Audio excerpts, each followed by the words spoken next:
Morning, glory, America. Bonjour, hi, Canada. It's Hugh Hewitt.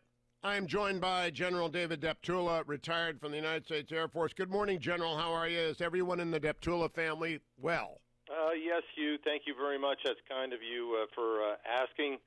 We're complying with all the rules and regulations and doing our very, very small part in trying to prohibit the expansion of this terrible disease.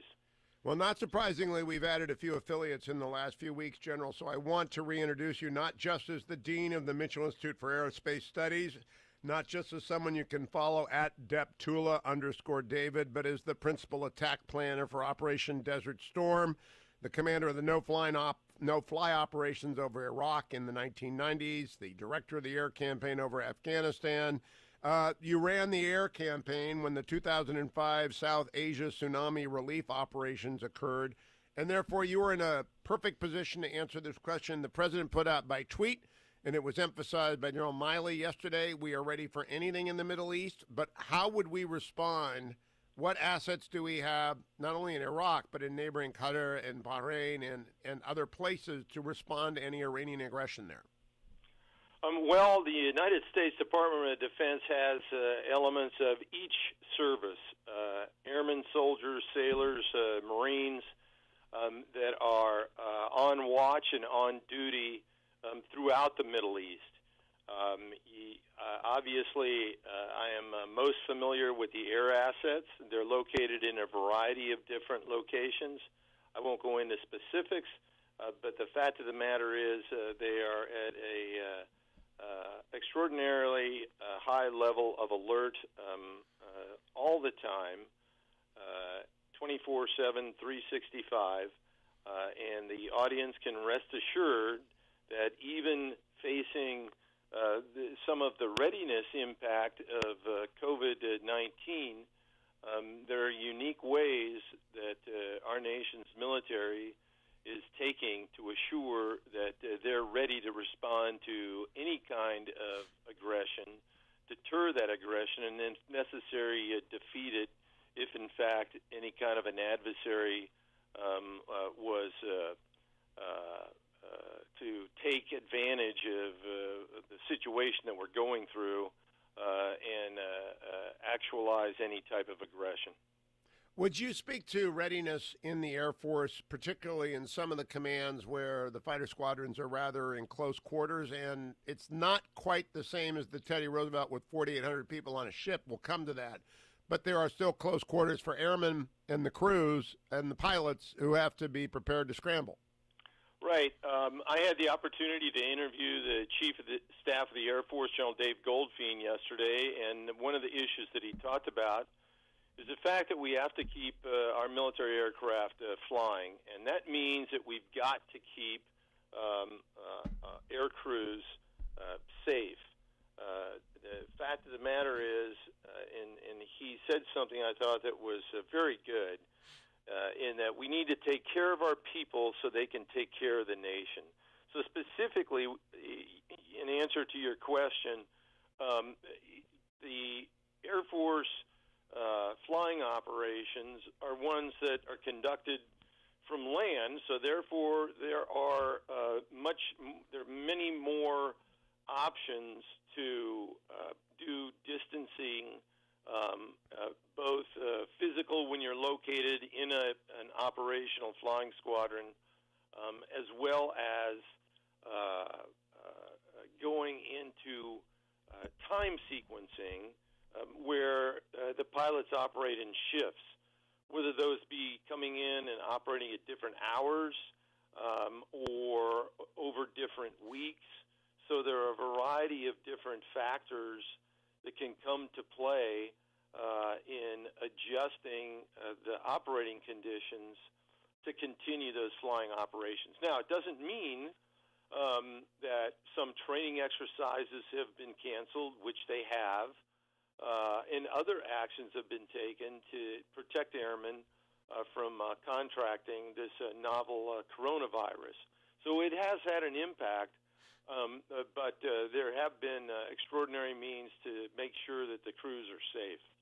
Now, General, I'd like your opinion on the CEO of the Teddy Roosevelt. I am a fan of his letter. I heard the acting secretary and the CNO yesterday say it emerged not through the chain of command, which is concerned they will never know who leaked it. But what did you make of the CEO's letter to the higher chain of command about the situation on the Teddy Roosevelt requiring additional resources in an urgent fashion? I think I read every word of Captain Crozier's letter, and you're right, Hugh. We may not know who released it, and frankly, it's one of those things that it's out there now, so it's less a concern about that, and rather, what's at issue here are the safety and well-being of the men and women that populate the Roosevelt. And my personal opinion is that Captain Crozier is to be commended for having the courage and the integrity for laying out his number one concern, and that was for the necessity to take actions to make sure his crew is safe. And he was very direct about it, and I think should be applauded. I mean, he made the point that, look, if we have to go to war, we'll go to war. We'll go to war with what we've got. But the fact of the matter is we're not at war, so it's imperative to take care of the Navy personnel involved. And like I say, I think it was an exemplary action that reflects an attitude of integrity and excellence in terms of trying to accomplish the mission. Now, General Deptula, we are at a heightened level of concern in the Middle East. We have a strategic adversary in China whose deceit actually led to this situation, but we're not at war. The question becomes, though, ought we to be at the loose lips sink ships stage? Ought we not to bring a curtain down on who is sick in the military and where they're sick? I think that it's prudent not to get into operational level details. Quite frankly, this is one of the concerns that former Secretary of Defense Mattis had in just how open and transparent the military has been traditionally in the past by releasing readiness statistics. And getting to the point that you're making, it's a similar kind of issue. We can discuss, and the department should discuss, numbers at large, but there's no necessity to get into the specificity of individual numbers at individual locations that may give an adversary insights that simply aren't necessary to be in public. I'd like to play for you, Chief of Staff, Mike Miley, Chairman of the Joint Chiefs of Staff. Yesterday, cut number 26, and then I'll stop it at midpoint to get your reaction. Cut number 26. Thank you, Secretary, for those words, and thank you, Mr. President, for your leadership. And I want to publicly thank Admiral Craig Fowler, the commander of U.S. Southern Command out of Miami, for leading this operation, which is underway effective today, and also Admiral Gilday, the Chief of Naval Operations, Admiral Schultz, for their contributions to this from their services. There's thousands of sailors, Coast Guardsmen, soldiers, airmen, Marines involved in this operation. We came upon some intelligence some time ago that the drug cartels, as a result of COVID-19, were going to try to take advantage of the situation and try to infiltrate additional drugs into our country. As we know, there's 70,000 Americans die on an average annual basis to drugs.